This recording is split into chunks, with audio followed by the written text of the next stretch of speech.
अस्सलाम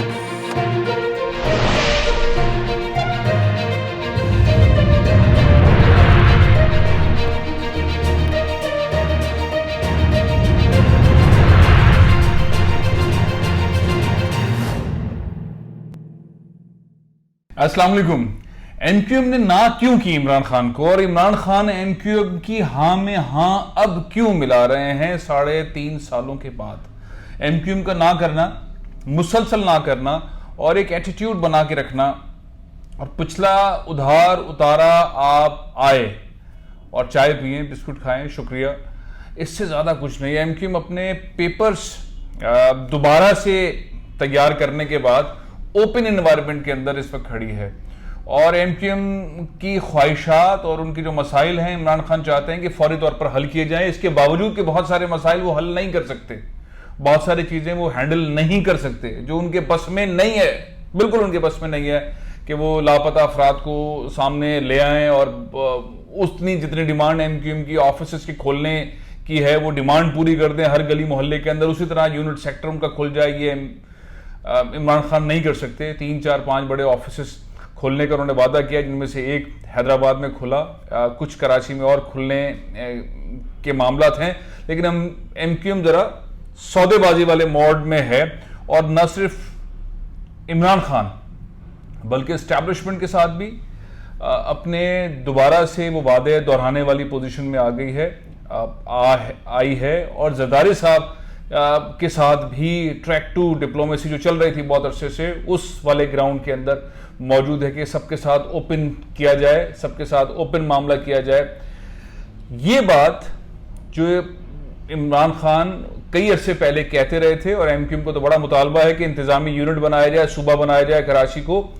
इमरान खान ने बगैर कहे एमक्यूएम से कहा कि ये जो मसाइल हैं, जब तक कराची को अलग नहीं किया जाएगा सिंध से, जब तक इसका इंतजामी सेटअप अलग इंडिपेंडेंट नहीं होगा, ये मसले हल नहीं होंगे। और मैं भी ये चाहता हूं और आप भी ये चाहते हैं, और पाकिस्तान के लिए करना पड़ेगा, क्योंकि सबसे ज्यादा टैक्स इस बार कराची ने मुझे दिया है, पाकिस्तान को दिया है, और ये करना पड़ेगा, उसके बगैर मामला नहीं होगा।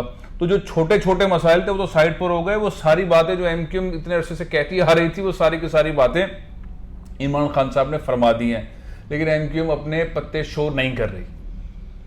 यानी कि जाहिर है कि सियासत है, काफ लीग भी नहीं कर रही।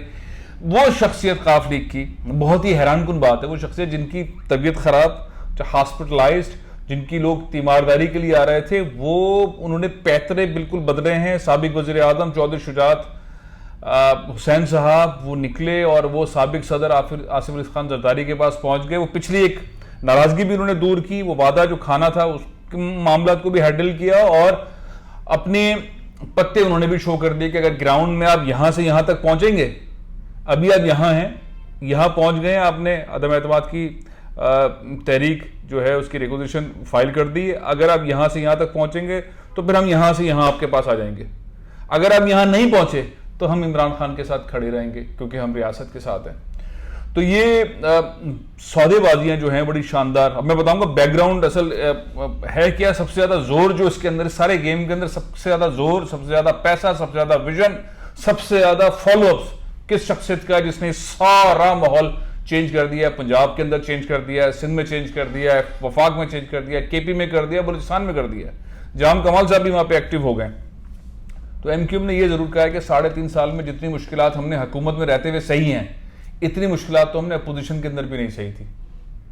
जितनी शिकायत, जितने मसाइल, जितनी तवज्जो एमक्यूएम चाहती थी हुकूमत में रहते हुए, उन्होंने कहा माजी में हमने कभी किसी हुकूमत के अंदर इतनी तकलीफ, इतनी अपीलें, इतनी रिक्वेस्ट, इतनी भाग दौड़ नहीं की अपने कामों के लिए जो इस हुकूमत में रहते हुए की है।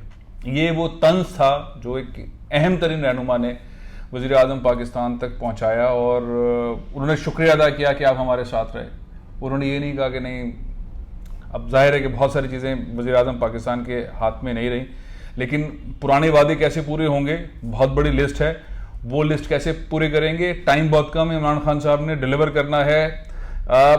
जिस दिन वोटिंग होगी अदम एतमाद से मुताल्लिक, उस दिन एमक्यूएम के मुतालबात को पूरा करना है। अब दूसरा मामला ये है कि एमक्यूएम पहुंच रही है जरदारी साहब के पास और वो देखना चाहती है कि वो क्या ऑफर करते हैं। इमरान खान ने तो कह दिया कि अगर अदम एतमाद के बाद का सिनेरियो होता है ये 1.5 साल, उसके बाद फिर 5 साल मेरे 2028 तक, और हम ज़्यादा ताकत में और भरपूर अंदाज में आएंगे तो मैं 18वीं तरमीम में कबाड़ा कर दूंगा, ये कर दूंगा, वो कर दूंगा, और उसके बाद कराची को हम इंडिपेंडेंट एक इख्तियार के साथ जो है वो वफाक के साथ कनेक्ट करेंगे, जो भी आएंगे, लेकिन हम कराची को अलग एक इंडिपेंडेंट इंतजामी यूनिट के तौर पर लेकर आएंगे। लेकिन किसने देखी कल, तो वो इस मौजू पर आगे आने को तैयार नहीं। और जाहिर है कि एमक्यूएम ने चलना पीपल्स पार्टी के साथ है, पीपल्स पार्टी के खिलाफ चलते रहे पिछले 14 साल, ख़ास तौर पे पिछले चंद साल तो बहुत ही एग्रेसिव चलते रहे। अब कौन सा रास्ता अपनाएंगे और जरदारी साहब के पास क्या है एमक्यूएम के लिए, सिंध में देने के लिए क्या है, और कौन कौन से इंतजामी मामला थे देने के लिए, और कौन से फाइनेंशियल चीज़ें हैं देने के लिए, और क्या पैकेज है, वो पैकेज के ऊपर अब डील होगी। फिर इसके साथ साथ जो बड़ा मामला है वो ये है कि जो तकारीर होती रही है पाकिस्तान पीपल्स पार्टी जरदारी साहब की तरफ से भी, बिलावल की तरफ से भी, बिलावल भुट्टो जरदारी साहब की तरफ से एमक्यूएम वालों के लिए, एमक्यूएम के रहनुमाओं के लिए, एमक्यूएम के बानी कायद के लिए और एमक्यूएम की मौजूदा लीडरशिप के लिए, और ये लोग भी काफ एमक्यूएम के लोग जो हैं वो जरदारी साहब और पीपल्स पार्टी के लिए क्या क्या जुमले इस्तेमाल करते रहे, वो बिल्कुल सूरत हाल वैसे ही है जो मुस्लिम लीग नून वाले पीपल्स पार्टी पे कहते रहे और पीपल्स पार्टी नून पे, बिल्कुल वैसी खतरनाक सूरत हाल। तो बर्फ पिघल रही है, मौका तो इसी तरह का आ गया है।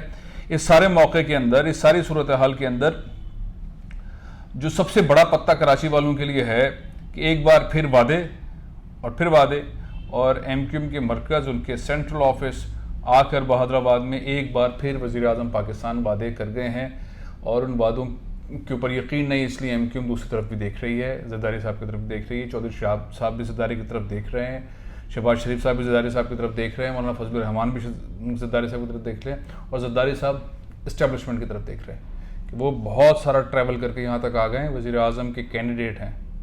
जरदारी साहब वज़ीर आज़म पाकिस्तान के कैंडिडेट हैं, और उन्होंने ये बातें अपने बहुत सारे हलकों के अंदर बहुत खुलकर पहले से कही हुई थी। अब वो बिल्कुल उस तरह की वर्किंग में आ गए और बिलावल का कद उन्होंने छोटा कर दिया है। सारी मीटिंगों, प्रेस कॉन्फ्रेंस के अंदर खुद नज़र आ रहे हैं। बिलावल को 27 तारीख को दौड़ाया, बिलावल भुट्टो जरदारी को, और इस्लामाबाद पहुँचाने के बाद साइड पर बिठा दिया, अरेस्ट करा दिया, और ख़ुद ग्राउंड के ऊपर उतर आए। और अगर अदम एतमाद की तहरीक कामयाब हो जाती है तो वज़ीर आज़म के सबसे बड़े, सबसे मजबूत उम्मीदवार आसिफ अली खान जरदारी हैं, जिन्होंने बहुत ठीक ठाक हर अंदाज के अंदर इन्वेस्ट करने का फ़ैसला किया है, हर लेवल पर इन्वेस्ट करने का फ़ैसला किया है। नंबर गेम इतना मुश्किल नहीं है, जरदारी साहब जिस तरह से गेम खेलते हैं, जिस तरह से प्लानिंग करते हैं, लेकिन उनका वो उस साइड का इशारा देख रहे हैं, और जितनी तेज़ी से वो यहाँ तक पहुँचे हैं, इमरान खान साहब भी परेशान हो गए। और इमरान खान साहब का वो गुस्सा जो अपोजिशन में होता था वो हमें तकारीर के अंदर नज़र आया है, और ऐसे जुमले जो सियासतदान अमूमन अपनी इज्जत बचाने और अपने लोगों को का लेवल, कॉन्फ्रेंस लेवल हाई करने के लिए बोलते हैं, हाई करने के लिए बोला करते हैं तकरीर के अंदर, वो तकरीर इमरान खान साहब ने करना शुरू की हैं। जो उनकी कराची की तकरीर है गवर्नर हाउस में, सियासी जलसा गवर्नर हाउस के अंदर, वो उन्होंने तकरीर की, और वो जो बात कर रहे हैं उस बात के अंदर वो दोनों तीनों सूरतों के अंदर बड़ी ख़तरनाक हद तक चले गए। प्रेशर में तो है गवर्नमेंट, जरदारी साहब कॉन्फ्रेंस का मुजाहरा कर रहे हैं, लेकिन मामला ये कि क्रिकेट का ग्राउंड है, 2 अंपायर्स हैं, एक अंपायर बॉलर वाली साइड पर है और लेग अंपायर है। इस्टेब्लिशमेंट के पास 2 बड़े प्लेयर्स होते हैं, मैं नाम तो नहीं ले सकता, लेकिन एक नज़र नहीं आते लेग अंपायर, और एक बॉलर को देख रहे होते हैं और नो बॉल, वाइट बॉल और इशारा देते हैं। पूरी कौम तमाशाई की तरह बाहर बैठी है, इमरान खान बैटिंग कर रहे हैं और अपोजिशन अपीलें कर रही है। अंपायर की उंगली उठती है या नहीं उठती है, ये सारी सूरत हाल, बार बार जरदारी साहब की अपीलें, बार बार शहबाज शरीफ साहब की अपीलें, मौलाना फजल रहमान साहब की अपीलें, इन सब की अपीलें जारी हैं, लेकिन विकेट पे इमरान खड़े हैं। इतना आसान नहीं है, पाकिस्तान की तारीख़ में कभी भी कोई भी अदम एतमाद की तहरीक कामयाब नहीं हुई, लेकिन ये इतनी बड़ी मूव होती है कि हुकूमत की टांगें कपकपाने लगती हैं, और इस वक्त हुकूमत की टांगें कपकपा रही हैं। इतना क्रेडिट जाता है। जो मैं बता रहा था कि सबसे ज़्यादा एफर्ट किसका है इस सारे गेम में, तो वो प्रोफेसर डॉक्टर आसिफ अली खान जरदारी साहब का है, उन्होंने अपने करियर का ये पॉलिटिकल करियर, जैसे चौधरी शुजात साहब जितने बुजुर्ग हैं, उसके बाद अगर कोई सीनियर तरीन सियासतदान है और सारे मामला को देख रहे हैं तो जरदारी साहब ने अपने पॉलिटिकल करियर का सबसे बड़ा गेम इस वक्त खेलने के लिए निकले। एक ताकतवर वजीर आजम जिसके साथ इस्टेब्लिशमेंट है, जिसकी इस्टेब्लिशमेंट के साथ लड़ाई नहीं रही, उसके खिलाफ सबको लेकर मैदान में आ गए और जो बोलो, जो हुक्म करो, जैसा चाहो, उस रेसिपी के ऊपर जो है वो जरदारी साहब डील कर रहे हैं। सिर्फ 10 वोट्स का मामला है और कहा जाता है कि एमक्यूएम भी ओपन है, काफ लीग भी ओपन है और सबसे बढ़कर जीडीए जो बिल्कुल नहीं हिल रही थी, वो खान से नहीं मिली, वो बिल्कुल वो भी ओपन है। वो भी अपनी सीट्स मांगने को सिंध में आइंदा इलेक्शंस के लिए तैयार हैं। नपीर साहब पगारा, उन्होंने कहा मेरी तबीयत ठीक नहीं है, यूनुस साईं मसरूफ़ हो गए, कराची से चले गए, कोई उनसे मिला नहीं है इमरान खान साहब से, तो उन्होंने भी अपने पत्ते डिफरेंट मोड के अंदर डाल दिए हैं। तो इसलिए इतना आसान नहीं है इमरान खान साहब के लिए। यहाँ तक लाने के बाद इमरान खान को जरदारी ने 4-5 जगह से फंसा दिया है, सिवाय इसके कि इशारा उस साइड से नहीं आ रहा, बॉल कैसे आगे जाएगी। और कुछ लोग कहते हैं कि इमरान खान से इस्टेब्लिशमेंट को अपनी जान छुड़ाने का सुनहरी मौका मिल गया है, क्योंकि खान किसी की बात नहीं मानता और ये ऐसा मौका है कि अपोजिशन के गेम से और इत्तेहादियों के मामलात से ऐसा रास्ता निपटाया जाए कि थैंक यू इमरान खान, आपका हमने साथ दिया, आपने हमारा साथ दिया, इंशाअल्लाह आइंदा मुलाकात होगी। अगर ये गेम प्लान है तो इमरान खान बिल्कुल फारिग हैं और फिर फारिग हैं। हालात ऐसे हैं कि अगर इमरान खान से फारिग हो भी जाते हैं, जिसके चांसेस कम है क्योंकि इस्टेब्लिशमेंट इशारा नहीं कर रही, अगर फारिग हो भी जाते हैं तो ये जो अपोजिशन का पूरा एक टोला है जिसके कैप्टन इस वक्त आसिफ अली खान ज़रदारी, इनके पास कोई होमवर्क एग्जिस्ट नहीं कर रहा।